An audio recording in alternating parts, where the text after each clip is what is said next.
Good morning, everyone. Thank you for joining today. My name is Sam Furio. I am the outreach coordinator for the building decarbonization team at the Maryland Department of the Environment. Our team is responsible for developing and implementing the proposed building energy performance standards. Thank you for joining the first session of the Affordable Housing Provider Working Group. This morning, we will be talking through the Building Energy Performance Standards regulation as proposed as it relates to affordable housing. We've got a packed schedule for you today, full house. We have two guest speakers who will also be presenting to you all. Scott Falvey, with Senior Energy Program Manager with the Maryland Department of Housing and Community Development. Scott, if you could just wave for us. There he is. And also Becky Price, Clean Buildings Hub Manager with Maryland Energy Administration. Becky, if you could give us a wave. There she is. Okay. All right. Cameras are working. We're good to go. And in addition, we also have John Artis from Maryland Department of the Environment's Air Compliance Program. He is here to speak specifically about regulatory compliance and enforcement. We also have Dr. Zach Brazola, affectionately known as Dr. Decarb, if you've seen our other sessions. He is the section head of MDE's building decarbonization team, and he will also be here to help with questions during the Q&A portion of this session. So just so everyone is aware, this session will be recorded and uploaded to the BEPS YouTube playlist. There will be a portion for live Q&A at the end, as I just mentioned, but please bear with us as we go through our presentations first. We'll work to address questions as time allows, but if we're unable to get to your questions during today's session, we'll work to get to them in future sessions. If this is your first informational session that you've joined for MD's or Maryland's proposed BEPS, you can view previously run informational sessions on the BEPS YouTube playlist today.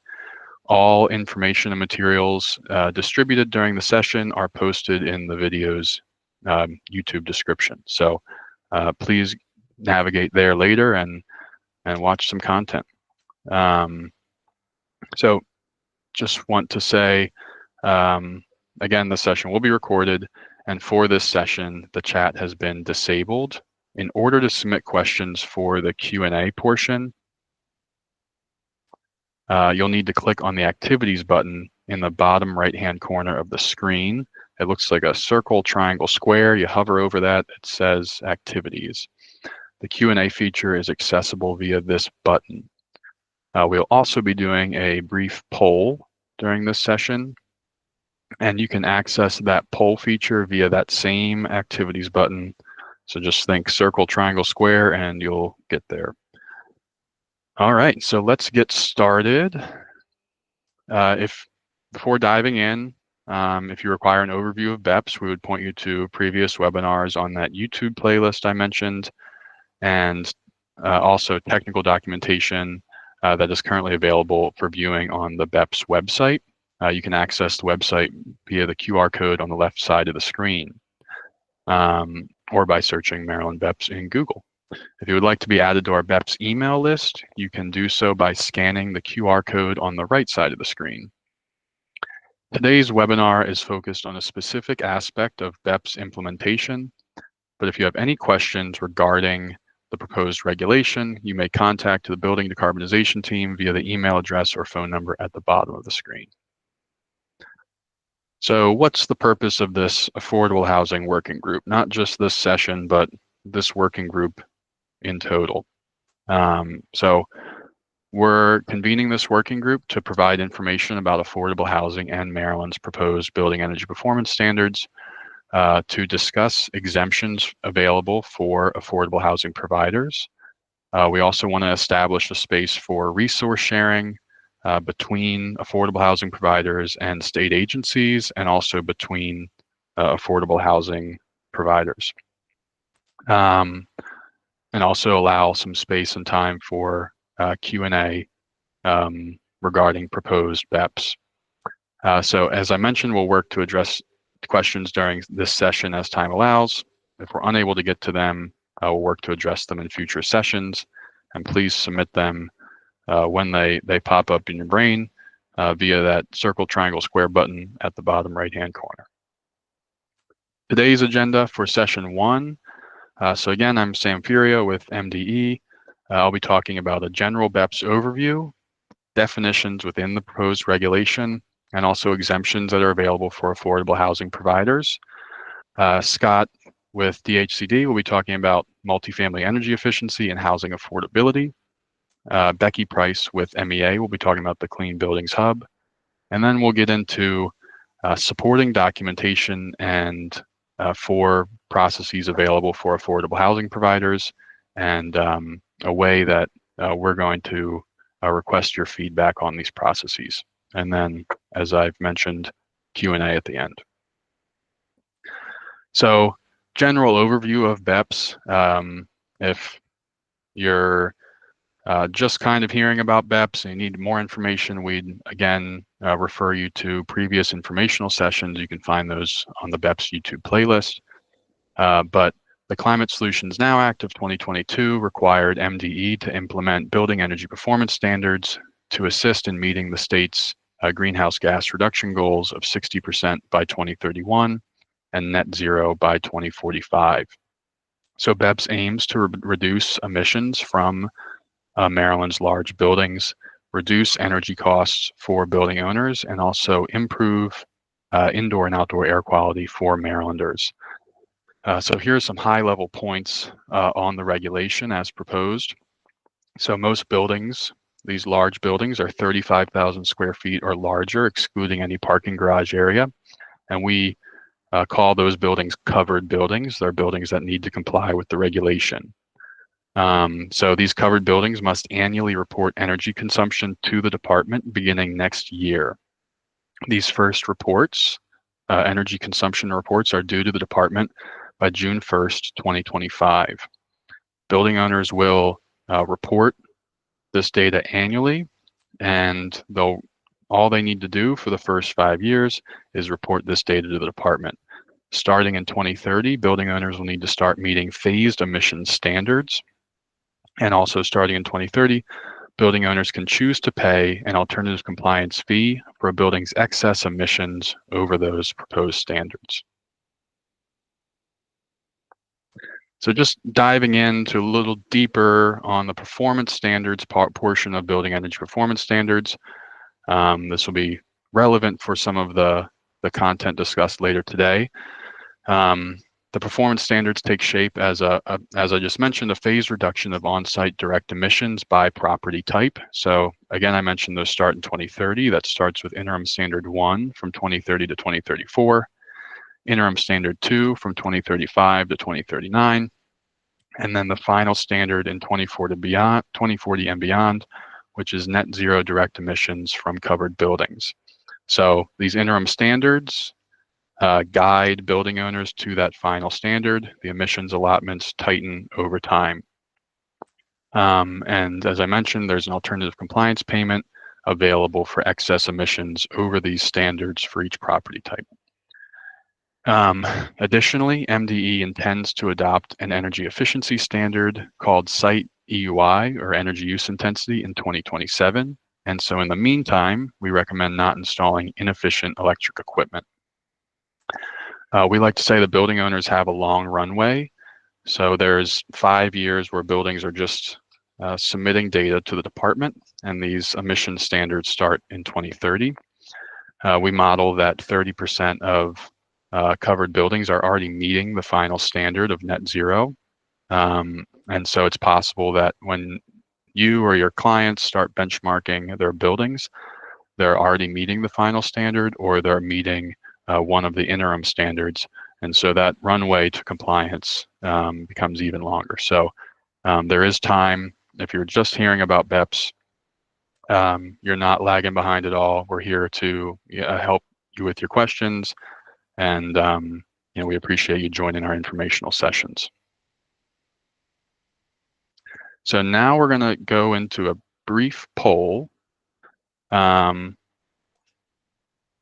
If we could, and I just want to remind everyone that The poll feature is accessible through the circle, triangle, square button at the bottom right-hand corner of the screen. And just forgive me, the poll that you see on the screen is not the same that you see in the poll feature. So I'm going to move on to the next screen, but we're going to just activate this poll anyways. So circle, triangle, square, bottom right-hand corner says activities. You're going to go to the poll feature, and there's going to be a question that says, have you ever benchmarked a property in Portfolio Manager?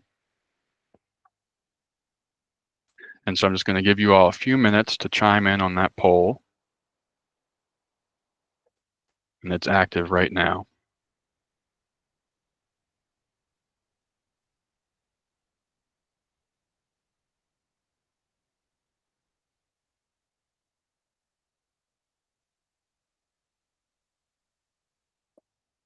All right, we're getting in some votes, 28 votes so far. Good turnout.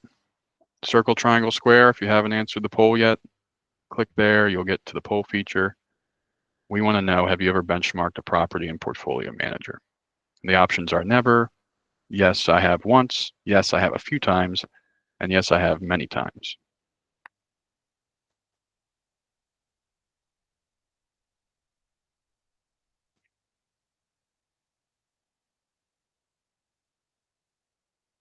All right, and so with that, I think we can show everyone the results and end the poll. So a lot of people are new to 36 votes. A lot of people have never benchmarked a property in Portfolio Manager.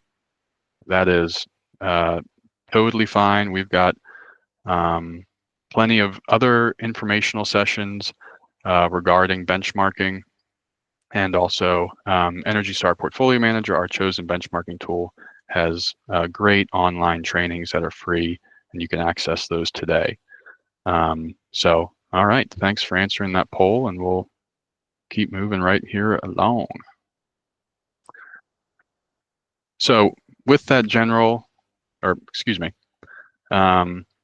just want to now move into a definitions portion for the regulation. So getting into the affordable housing portion of the proposed BEPS. An affordable housing provider within BEPS is defined as the owner of a covered building that primarily provides housing to limited income households, where a minimum of 51% of households living within the building are at or below 80% of the area median income, or a covered building that is restricted under the Low Income Housing Tax Credit or LIHTC program. Additionally, we often get asked about naturally occurring affordable housing. If you are a naturally occurring affordable housing provider, and if you meet this threshold, you can qualify. So I mentioned some exemptions that are available for affordable housing providers within the proposed BEPS. If you meet this previous definition, there are specific exemptions available to you. I mentioned previously the emissions standards that come into play in 2030 and the available alternative compliance payment for the excess emissions. The payment is made per metric ton of carbon dioxide equivalent emitted over the proposed standard. The department may grant the application of reduced alternative compliance fees to an affordable housing provider when the building owner submits in writing such request by June 1st of each calendar year, beginning in 2031, which demonstrates to the department that it has made a good faith effort as demonstrated under Section C2 of this regulation. In other words, beginning in 2031, the department may grant reduced alternative fees to an affordable housing provider when the building owner submits a written request by June 1st. And at this point, I'll now pass it briefly to John Artis with MDE's Air Compliance Program to tell you a little bit more about how this works. Sure. So an affordable housing provider with plans to improve their building to meet BEPS requirements may apply to reduce their alternative compliance payments to a lower amount or zero. The MDE compliance team will review these applications on a case-by-case basis and determine a reduced payment based on the merits of the application. We ultimately want every building to reduce their emissions and come into compliance. As additional flexibility for affordable housing providers, if you're making a good faith effort, it allows us to reduce your alternative compliance payment so that you can invest in your building. And this process won't start until 2030 when the performance standards take effect.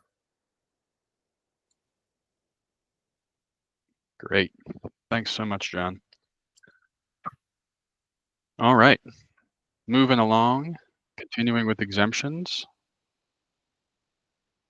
The regulation language is up on the screen if you'd like to read that, and I'm going to explain what the exemptions mean. So number 2, this good faith effort must include a copy of the application to a federal or Maryland administered program that explains that the building owner is starting a project that will reduce greenhouse gas emissions, what that project will entail, and where its emissions will be at the end of the project.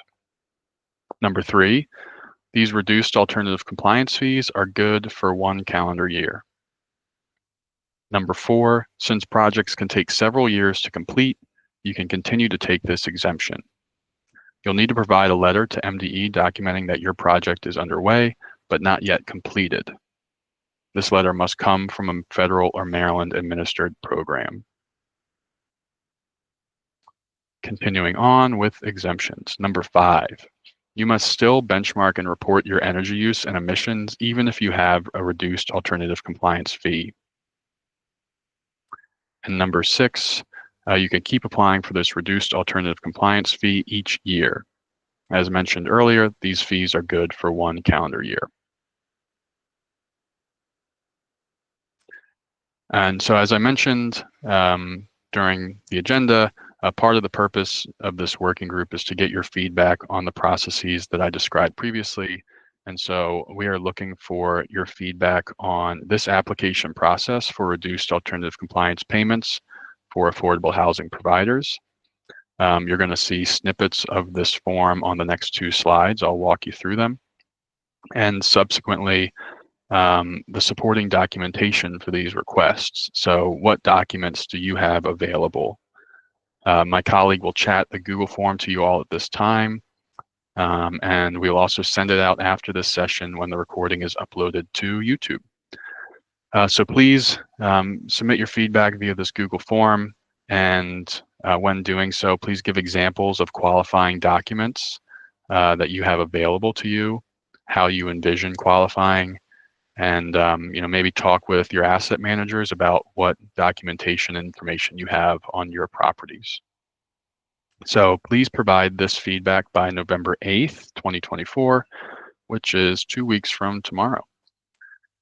And now I'll briefly walk you through what you can expect to see in the draft application for reduced alternative compliance payments. So we have some very high-tech screenshots of a government web form for you all. We made it extra blurry too. So don't worry, you'll be able to see these screenshots again in the Google form when you provide feedback. So as you can see on the screen, this is a snapshot of the reduced ACP application. So we'd be needing characteristic information on your buildings, name, street address, city, state, zip, as well as some information that'll be provided by MDE upon finalization of the regulation. We'll need information on which federal or Maryland administered program are you applying to or leveraging that would reduce GHG emissions. And then we're going to need a general commencement date for your project, as well as a general completion date for the project. And importantly, you'll need to check a box on this form notifying that you fulfilled the BEPS reporting requirements for the previous calendar year. And moving on to the next portion of the form. So you'd also need to attach to your application documentation to support this building's qualification as affordable housing, a copy of the application to a federal or Maryland administered program that would reduce greenhouse gas emissions, intended scopes of work, and estimated greenhouse gas reductions expected from the intended scope of work to achieve at least the applicable interim or final standard. All right, thank you all for bearing with me through that government form. And so with that, I'm now excited to pass it over to Scott Falvey with DHCD. He is the Senior Energy Program Manager at the Maryland Department of Housing and Community Development. And take it away, Scott, whenever you're ready. Yeah, thank you, Sam, and good morning, everybody. So, obviously with a new standard like this coming into place, there's going to be costs involved with doing this. And many of you that are here have actually been through our MIHA program and received Empower funds. Some of you may be familiar with our greenhouse gas reduction program.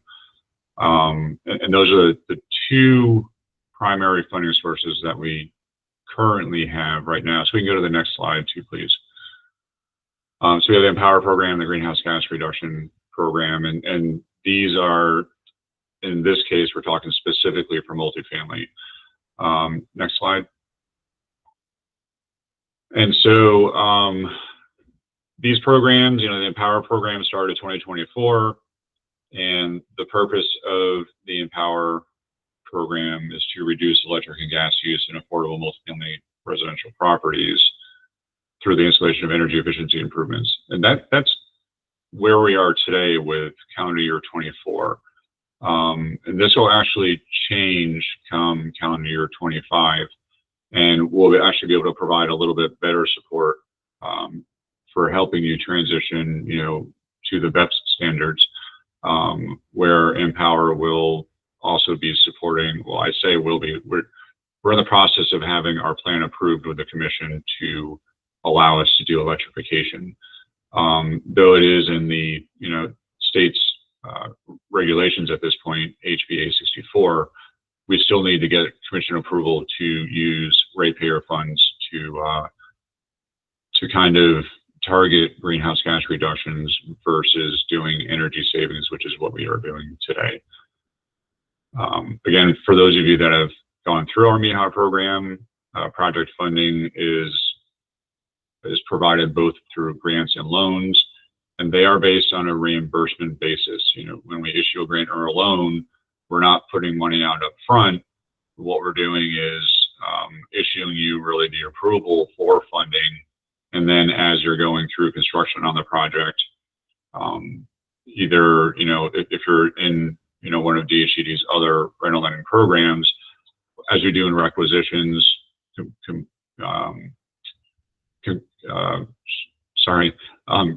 percentage complete construction, you're submitting requisitions and being paid on those requisitions. So it's done on a reimbursement. We don't issue funds up front. And eligibility, again, for the MIHA Power program, properties must have a minimum of 20% of the units set aside for tenants at or below 80% AMI for a minimum of 5 years.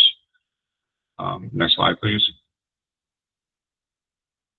And then the GHGRP program, again, it's a MIHA program. GHGRP funds are actually funded by the state's general budget. So these are taxpayer funds that are helping to support this program. Purpose of this program is to reduce greenhouse gas emissions and affordable multifamily housing through the electrification of equipment, energy efficiency and conservation improvements, and alternative energy generating systems such as solar PV. Project funding is only grants for this program at this point, and they are also issued through reimbursement. Eligibility is similar to the Empower funding, but 51% of the units must be for low-income families. One of the other, I'll call it an advantage, maybe not everybody will see it that way, but for the GHGRP program, as part of the application process, we also require benchmarking.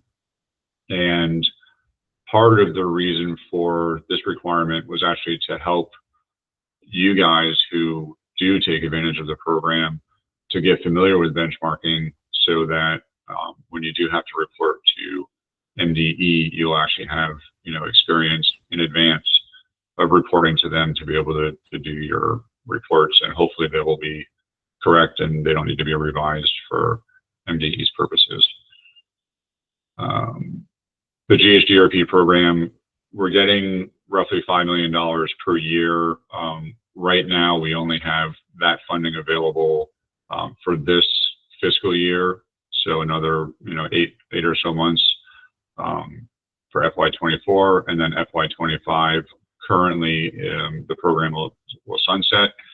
So if you think your projects are projects that fall under BEPS and you're interested in doing electrification and converting to other electric appliances, you certainly inquire with our department and get your application in for funding for GHGRP. Next slide. And so kind of some examples of what we're doing with these programs. Under Empower, there's no project or unit caps. Funding amounts are measure-based. As we do have a measure funding list, and that measure funding list identifies how much funding we provide for specific measures. If you're doing work and a measure is not listed on that list, then that doesn't make it ineligible. We know that multifamily projects are complicated. They're not all the same. And so for as much of a kind of cookie cutter process as we like to have, we know, each project can have its uniqueness. And so there is also flexibility for considering measures, that aren't on the list, but you are doing in your projects. We do envelope improvements, increased insulation, window replacements, energy efficiency upgrades, split system heat pumps, HRVs, ERVs, water heaters, appliance upgrades, refrigerators, dishwashers, clothes washers. All of those types of things are eligible under the Empower program. Under the GHGRP program, again, this program is specific for electrification. And so we're helping you pay for the cost that it takes you to electrify. And that may include permitting, it may include engineering, or any other studies that you need to do to really even define what the scope would be, what the scope of work is, and it'll help with replacing the equipment that are on that scope of work, space heating, water heating, appliances, panel upgrades. With some of these projects, especially larger projects, older projects that are, all fossil fuel, converting to electricity requires substantial service to the property, which also may require heavy ups to the property. And we can help fund those as well. What we can't do is speed up the process, and we know that that's a process too, trying to coordinate your utility upgrades with your utility company. Hopefully that might be something that will also improve over time. The utilities also have programs for doing greenhouse gas reductions that are generally outside of the low income or affordable housing space.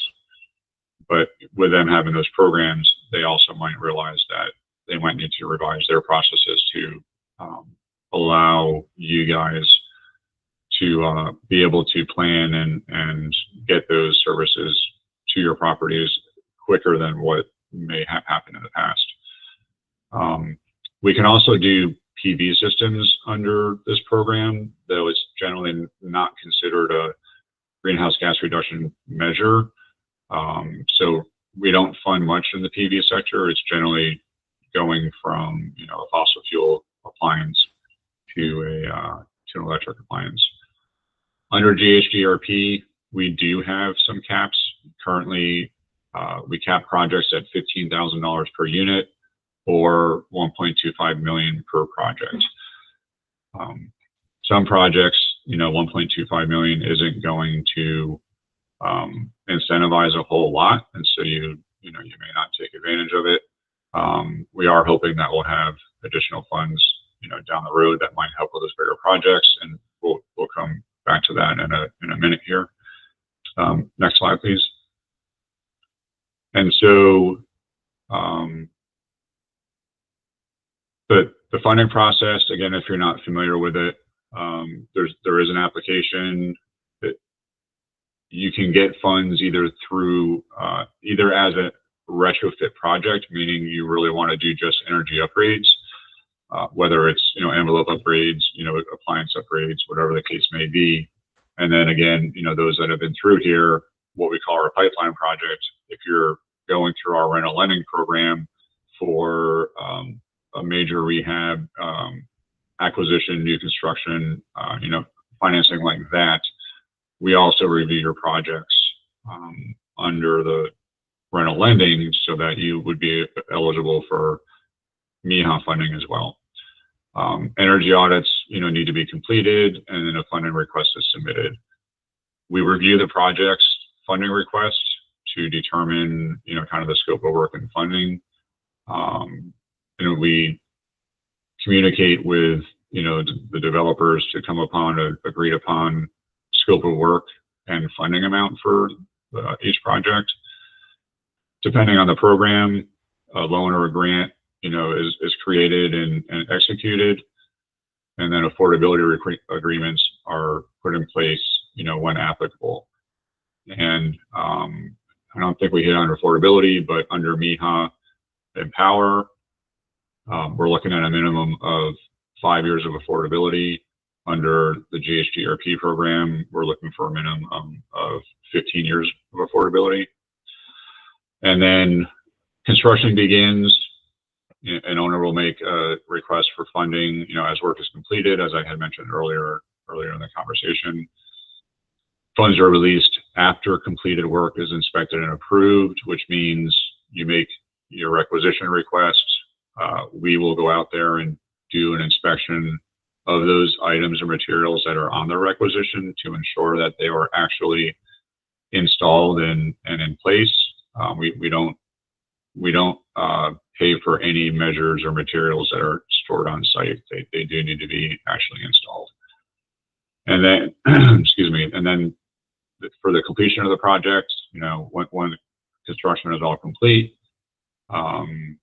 we then start the project affordability period. That's when the affordability will kick into place. Next slide, please. And then with the change in legislation, really with the change of, the environment, no pun intended, but although maybe there is some pun intended there, that, funding is necessary to make the changes that we need to our buildings to, help with climate change. And, the Inflation Reduction Act is one of these major funding sources that the Biden administration approved 2 years ago. MEA is the lead applicant for these IRA funds, and DHCD is working with MEA to assist with the application and then later distribute the funds for the low-income portion of these two programs. The two programs are the Home Energy Efficiency Rebate Program and the Home's Electrification and Appliance Rebate Program. The Efficiency Rebate Program just requires projects to achieve 20% energy efficiency reduction.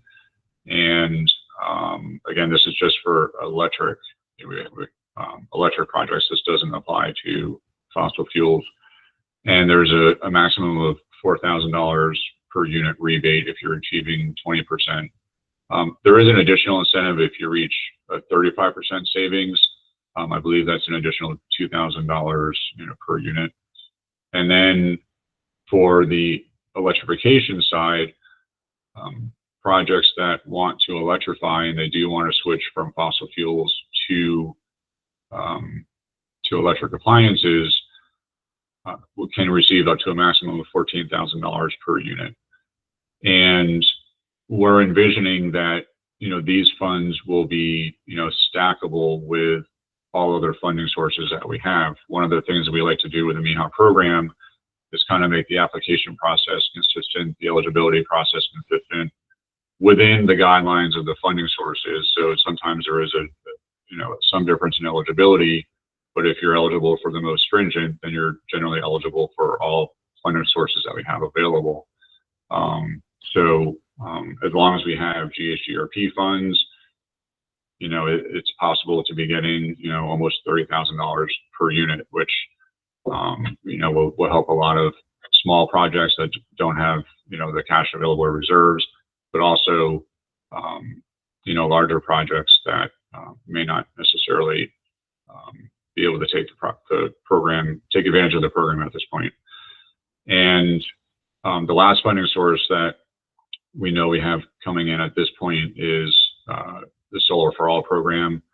The lead applicant on these funds is MCEC, and though it's not really a greenhouse gas reduction program, it can also help, reduce overall electric consumption, which does, from the generation side, reduce GHG emissions. And these funds are generally intended for rooftop solar. It could be rooftop, it could be parking canopy, it could be, out in the field, but it's generally intended to be kind of site specific, for a specific project, and not necessarily, or I should say, not for community solar purposes. The initial application has been approved, but it's just an initial approval, and these funds are from EPA, so they're reviewing the initial approval. There is not a set budget amount on this yet, and in both cases, we don't know when funds will be available, but these are funds that will be coming down the road. And that's it.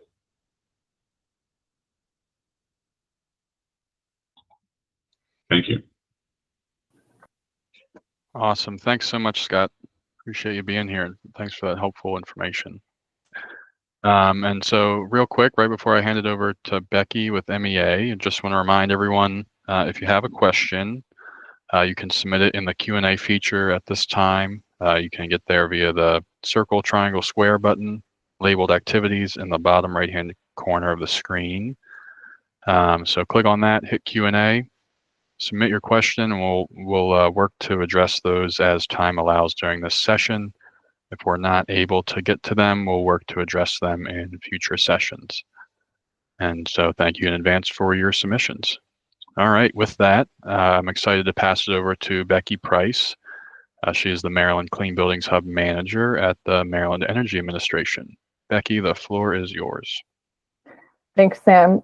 Just FYI, I keep getting a message that my internet connection is unstable, so I'm going to start with my camera off. But Sam, if I become blurry or you can't hear me, please just stop me and let me know. Anyhow, hi everyone. My name is Becky Price, and like Sam said, I'm with the Maryland Energy Administration. Just a brief introduction to MEA. We are Maryland's friendly state energy office, and we have a mission to advance Maryland's clean energy and greenhouse gas reduction goals through a variety of programmatic offerings, including grants, rebates, and financing. So we know that DHCD is likely going to be your primary contact for building electrification and decarbonization upgrades. I know that they have a wonderful streamlined process for applicant intake for their programs. So I'm here today to briefly plug an additional state initiative to assist building owners that's housed over here at MEA. So working in concert with DHCD. So this initiative is known as the Maryland Clean Buildings Hub, and it's going to help building owners figure out how they're going to achieve the building performance targets, both from a technical as well as financial standpoint. So the Clean Buildings Hub was actually created in the same legislation that created the building performance standards. Just a little backstory, the legislators that were deliberating the BEPS understood that right now, there's not really a single place where Maryland building owners can go to determine the cocktail of incentives that they can leverage for building electrification and decarbonization, or best practices on how to do this in a cost-effective manner. So the idea, the vision is that the Maryland Clean Buildings Hub is going to be that place. So we'll be compiling information and materials from all types of entities that provide this technical assistance, expertise, funding, and financing in one place. So whether that's utilities, the Empower incentives, community groups, and nonprofits, they often provide a lot of great resources and even some grants. DHCD and other state agencies, the federal HUD, the IRS, and more. Which leads me to my working vision statement for the initiative. The hub envisions a state where every building owner has access to the information, resources, and funding and financing it needs to become highly energy efficient and to eliminate on-site fossil fuel usage in a cost-effective manner. I'm hoping that this vision statement articulates what we see as the hub's two core goals, helping building owners understand how to decarbonize. So what are the steps one must take to reduce energy use and emissions?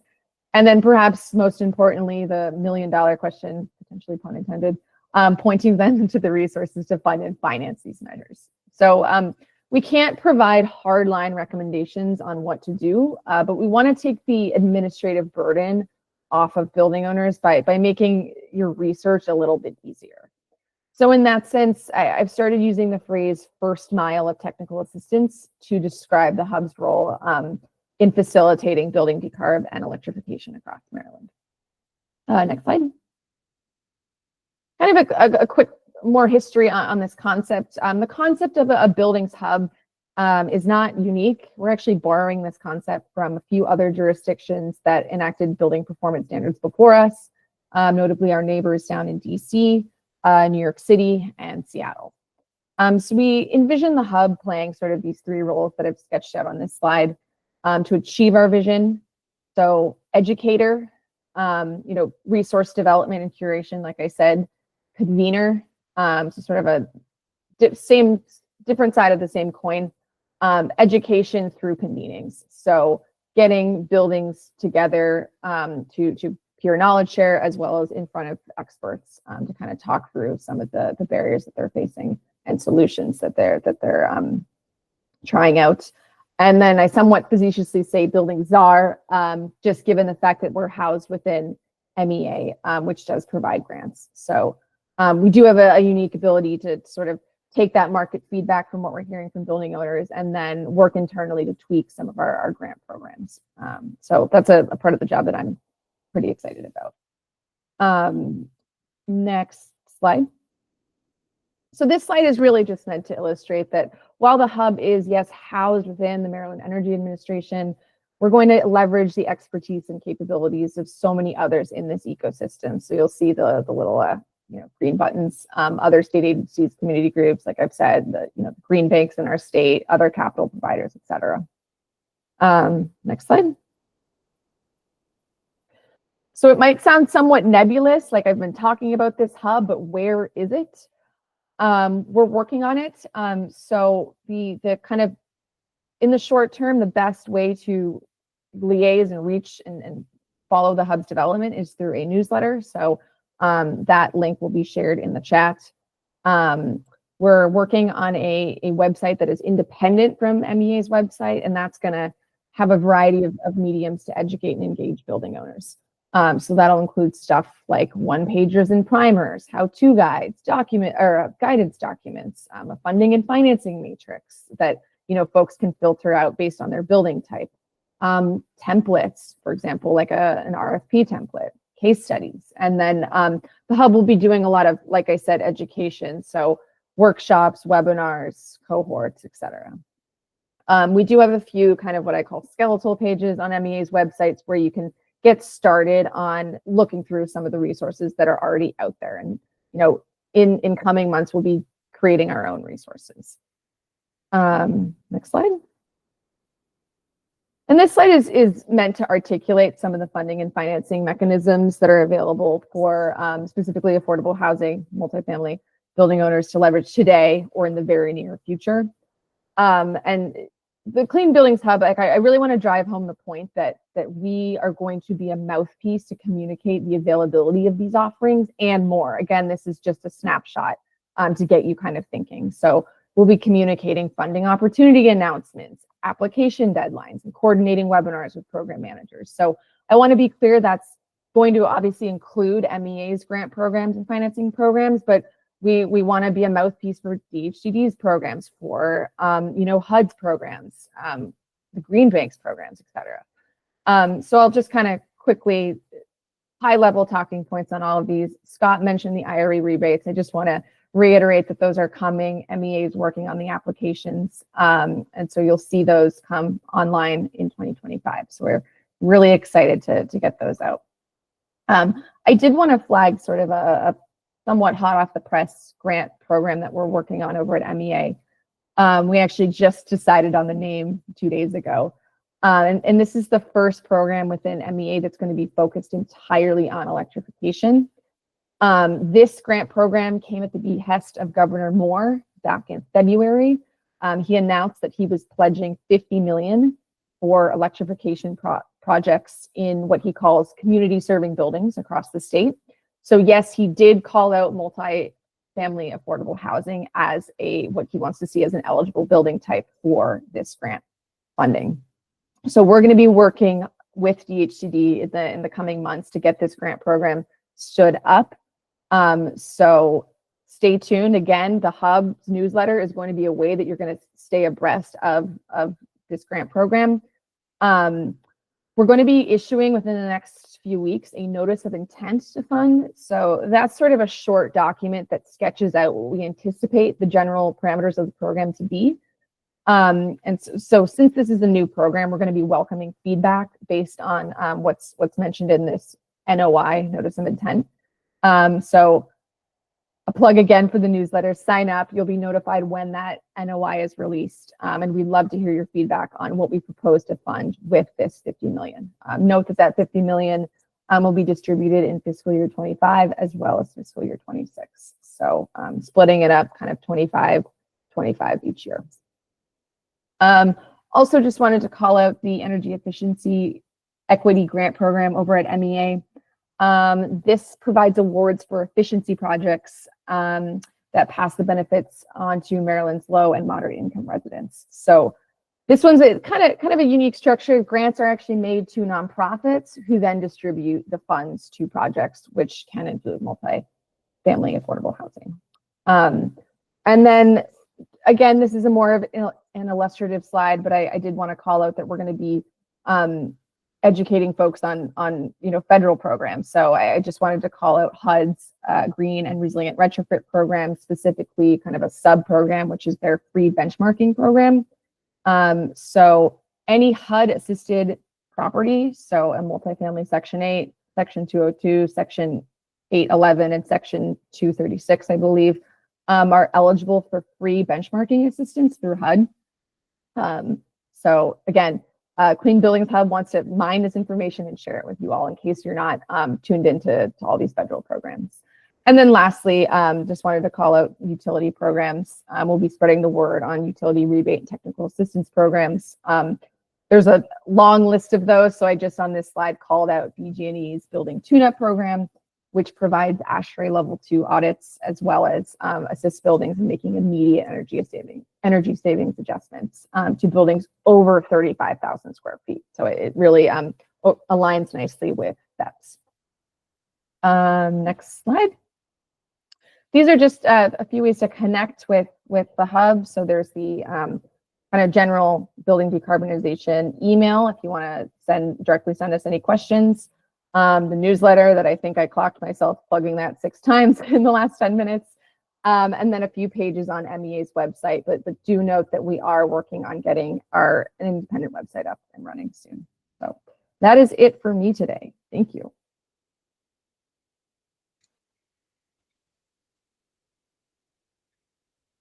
All right. Thanks so much, Becky. That was awesome information, super helpful. Okay.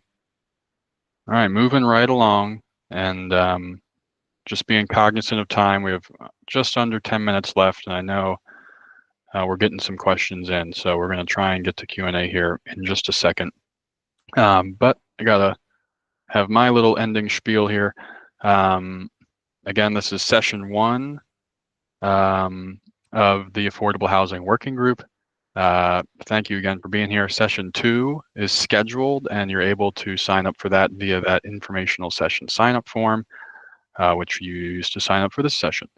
And that is scheduled for November 21st. It's a Thursday, 2 p.m. So hope you all can join us for that one as well.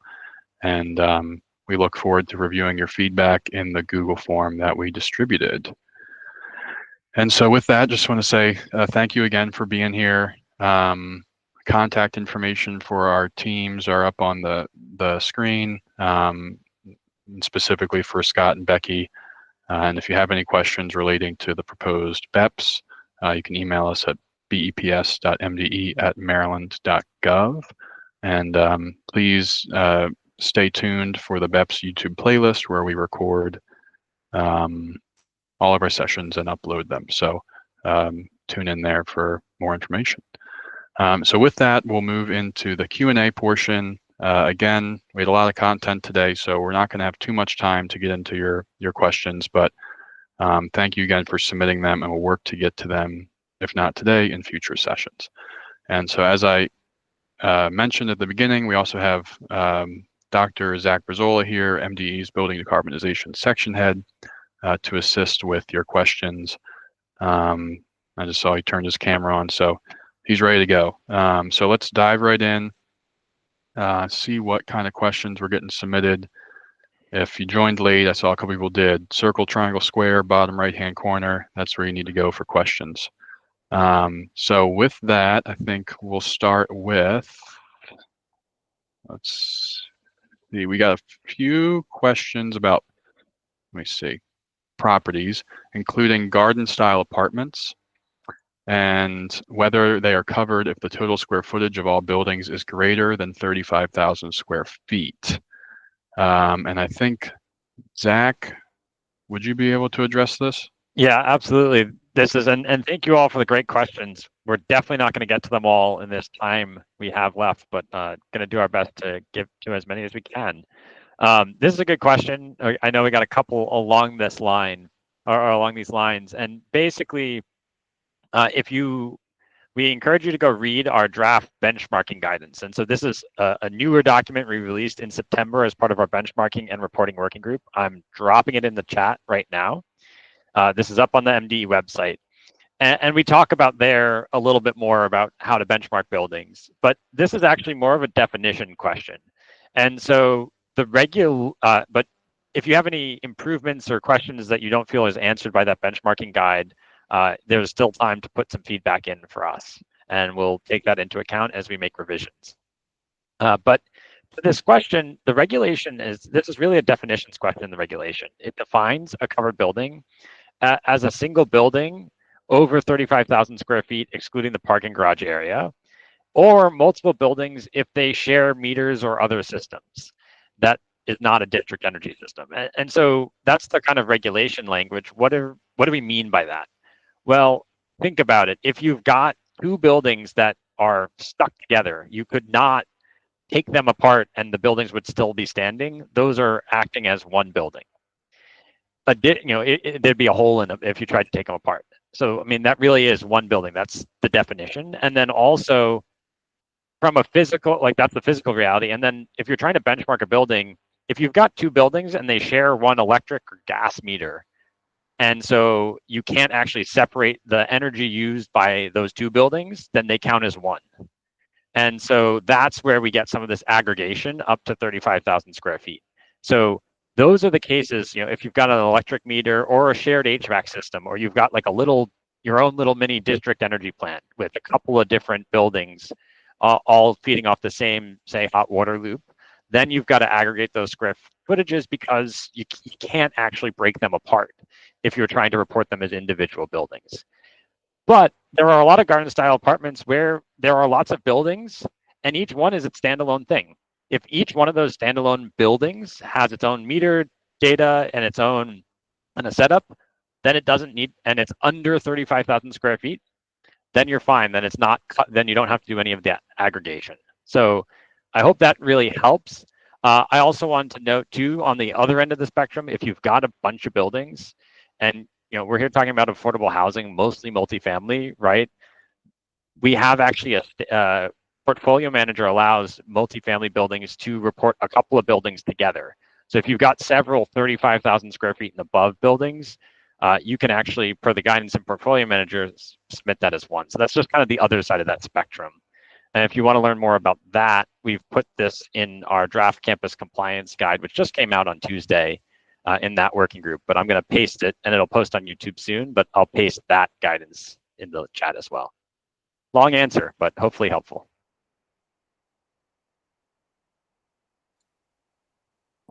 Very helpful. Thank you, Zach. All right, getting back into the Q&A. 2 minutes left. Sorry for the tight timeline, but let me probably have time for one more, I would think. Okay. I've got a question I think that would be relevant for Scott. Actually, sorry, maybe one more for Zach. We'll end up with another one for Zach for today. So let's see here. If the projects take years to complete, can the waiver be for 3 to 5 years? Yeah, that's a great question. We know projects take time. That's one of the reasons we have kind of rough project start and completion dates in the form, just so we get a sense of how long, if you're thinking it's going to be a multi-year project. But in general, if you're in the middle of that project, you can reapply each year for that exemption. You're working towards it. We'll take that into account as we do it. And I know we're out of time, Sam, but I'm just going to jump in here too. I know I saw a couple other questions come in with some specifics about like your funding systems and getting funding and program availability. That's all the kind of stuff we want you to put in the feedback forms, because that's lets us take that into account as we make improvements to this guidance going forward. So just encourage those of you that put FAQ questions in, if you think it's more of a like funding availability or eligibility for this kind of program, feel free to put it in the feedback form for that we've shared. So looking forward to reading through all of that and taking it into account. Thanks, Zach. And with that, it is noon, and we're going to have to call it there, unfortunately. Thank you all for your great questions. We will be able to get to them in future informational sessions, so thank you for the submissions, and thank you again for attending. We hope you can join us for session 2 of the Affordable Housing Working Group, and stay tuned for upcoming uploads to the BEPS YouTube playlist. And we hope you're able to provide feedback in the Google form that we released today regarding affordable housing provider exemptions. So with that, thank you again for being here, and we're going to end it there. Hope you all have a good lunch and rest of your day.